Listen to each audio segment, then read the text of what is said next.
Itong walis na to, mas maraming magagawa or mas magandang panggamitin pag marami yung walis. Am I correct? Tama, mali? Sige, gusto niyo magwalis ng ganito? Pwede. Yung ganito. Paisa-isa.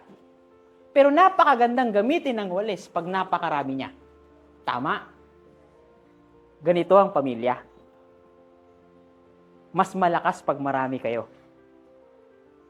Pero pag ikaw lang mag-isa, tingnan ninyo, ang daling mabali. Kaya maraming tao na nadidepress, nagkaka-anxiety at nagkakaganito. Kasi bakit? Mag-isa lang sila. Pero subukan yung baliin. Ito, hindi ko kaya. It is because the foundation na meron sila is yung pamilya nila. Yung taong nagmamahal sa kanila. Kaso ang masakit. Hindi lahat ng pamilya mahalaga ka.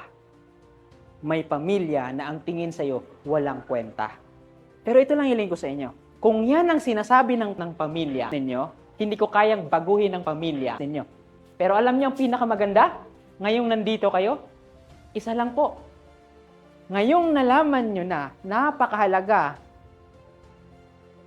ng rason ng isang pamilya na kung ikaw lang mag-isa, mas madali kang mababali.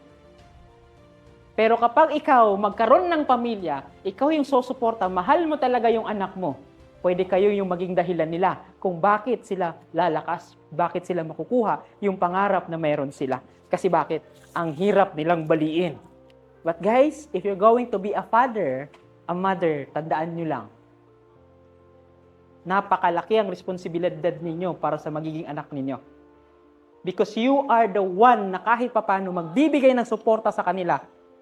Kasi minsan, ang pamilya ang nagdadala sa Sa pagkasira ng anak nila. Ngayong nalaman nyo na napakahalaga ng rason ng isang pamilya na kung ikaw lang mag-isa, mas madali kang mababali.